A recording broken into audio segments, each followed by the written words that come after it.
안녕하십니까. 오늘은 어느 누구도 알지 못하는 경제에서 가장 중요한 지표, 그리고 우주전쟁의 서막 아마존에 대해서 이야기해 보겠습니다. 제가 이번 주에 감기가 걸려서 몸 상태나 목, 코 막힘 등으로 인해서 목소리가 좋지 않습니다. 그래도 이해하고 들어주시기 바랍니다. 실업률이나 물가 상승률, GDP, 주가지수, 채권의 장단기 금리 차인 일드 커브 등은 일단 잊어버리십시오. 현재 가장 중요한 경제 지표는 눈에 보이지 않는데 바로 미국 경제의 신용 공급입니다. 왜 이를 신경 써야 할까요? 신용 흐름이 경제의 호황과 불황을 결정하는 가장 중요한 변수일 수 있기 때문입니다. 이건 케인스와 하이에크, 민스키가 보낸 메시지이죠. 신용 흐름이 좋으면 생산적인 경제의 성장이 촉진됩니다. 그러나 과도한 수준에 이르면 주식시장이나 주택시장, 그 외 자산에서 위험한 버블이 형성될 수 있습니다. 이 버블은 결국 무너지고 신용경색이 모두에게 충격을 안기죠. 대출과 차입에 관한 결정은 사실 감정적인 결정입니다. 약간 변화한 통화정책 전망에 최근 몇 달 증시와 채권 시장이 과도하게 반응했습니다. 그리고 미중 무역 논의에 관한 루머에 시장은 크게 움직였죠. 또한 주택가격이 지난 10년간 펀더멘탈과 분리됐습니다. 증시 낙관론자와 트럼프가 저금리를 요구할 때 이들이 정말로 원한 건 더 많은 신용이었습니다. 그리고 사람들이 인플레이션이나 위험한 기업 부채 수준을 걱정할 때 이들이 원한 건 신용 축소였습니다. 지난 두 번의 리세션은 연준이 용이한 신용이 버블을 형성하는 걸 허용하고 나서 발생했습니다. 경제가 지속 불가능한 3%의 성장 속도에서 둔화되었고 실업률이 대략 40년 만의 최저 수준이며 핵심 인플레율이 여전히 2%를 하회하고 있고 증시가 사상 최고점 근처에 있으며 채권 금리가 하락하면서 일드 커브가 일시적으로 역전됐습니다. 이런 상황에서 연준과 시장 그리고 모두에게 중요한 문제는 얼마나 많은 신용이 공급되고 있느냐는 것이죠. 연준이 신용을 줄여서 경제를 침체시킬까? 아니면 연준이 신용 흐름을 과도하게 만들고 버블을 키우고 인플레이션을 고무하고 있을까? 아니면 아무 문제도 없는 걸까요? 신용시장이 어디로 향하고 있는지를 알면 좋겠지만 거의 항상 연준은 신용 공급이 사라져 경제가 침체되는 모습을 보고 놀랍니다. 모든 대출자와 투자자가 출구로 달려가는 민스키 모먼트가 항상 연준을 기습하죠. 이런 모습을 반복해서 보이는 건 좋은 신용 공급 데이터가 없기 때문입니다. 대출 규모가 변할 때 그 원인을 파악하기가 쉽지 않습니다. 신용에 대한 수요 변화가 원인일 수도 있고 은행과 채권에 주로 투자하는 기관들이 공급하는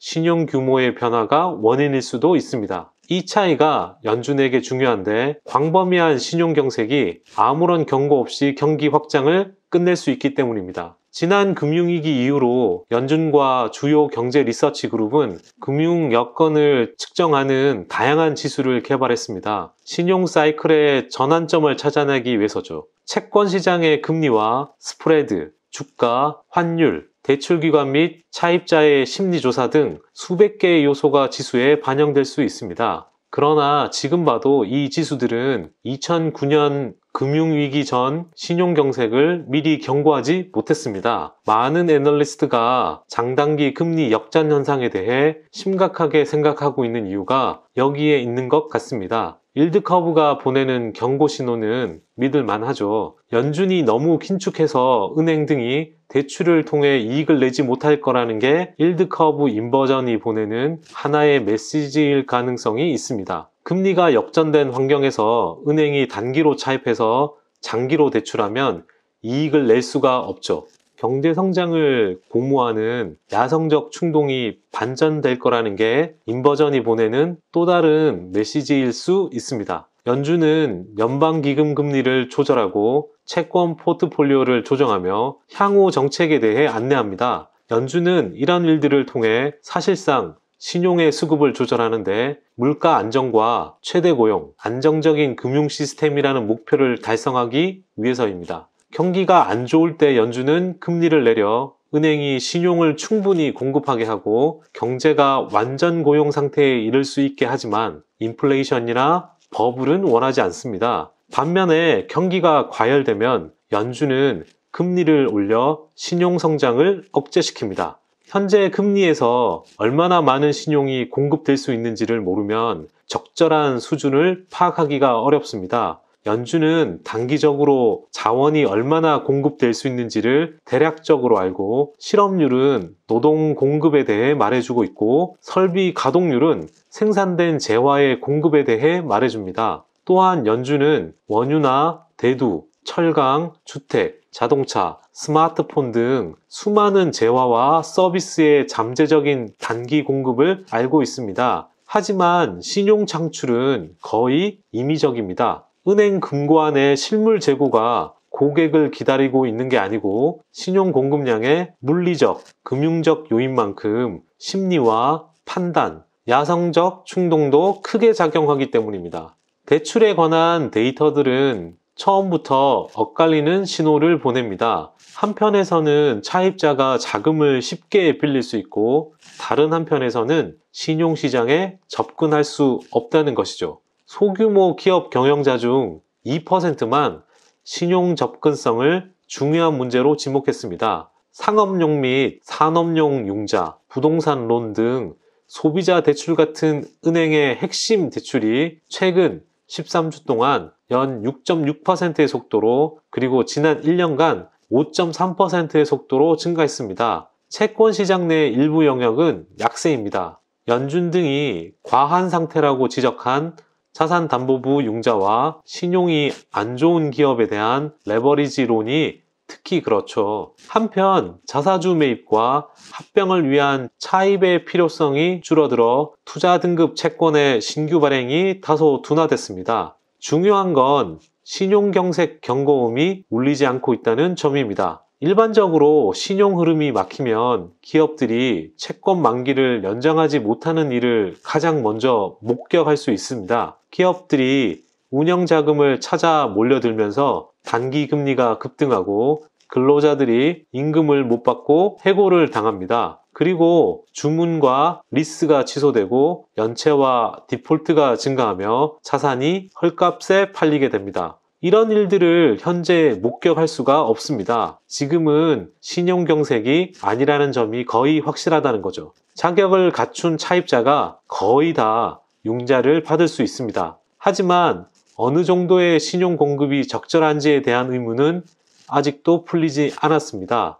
경제에 이어 기업 이야기로 넘어가 보죠. 최근 미주미에서 항공우주에 대한 이야기를 많이 하고 있는데 최근 저의 관심은 아마존입니다. 얼마 전 발표한 카이프 프로젝트 때문인데요. 아마존이 현재 진행하고 있는 이 프로젝트는 총 3,236개의 위성을 지구 궤도에 쏘아 올려 지구상 어느 지점에서나 초고속 인터넷의 이용을 가능하게 하는 프로젝트입니다.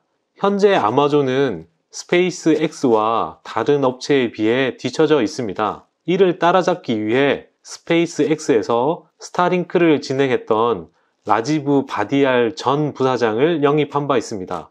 스타링크와 소프트뱅크가 지원한 스타트업 원앱은 인터넷 위성을 기존 인터넷 서비스가 미치지 못한 낙후된 지역을 연결하는 것을 중심으로 이루어져 있습니다. 아마존도 같은 영역이지만 제프 베조스가 건설하려는 인터넷 네트워크는 훨씬 더 광범위합니다. 기존 인터넷 서비스가 닿지 않는 범위까지 초고속 인터넷망을 연결함으로써 인터넷에 접속하는 모든 사람들이 전자상거래, 클라우드 등 아마존의 모든 비즈니스를 이용함으로써 시장 규모가 2배로 늘어날 수 있기 때문입니다. 저의 관심은 아마존이 스페이스 X나 원앱과 달리 이 프로젝트를 통해서 즉각적인 이익을 가져올 수 있는 기업 구조를 가지고 있다는 사실입니다. 특히 AWS는 성장 잠재력과 함께 카이퍼 프로젝트를 통해 앞으로 사업 규모를 몇 배나 키울 수 있는 기회를 맞이할 수 있을 것으로 기대합니다. 현재 위성으로 인터넷 네트워크를 개발하는 기업은 원앱과 스페이스X의 텔레셋, 보잉, 아마존 4개입니다.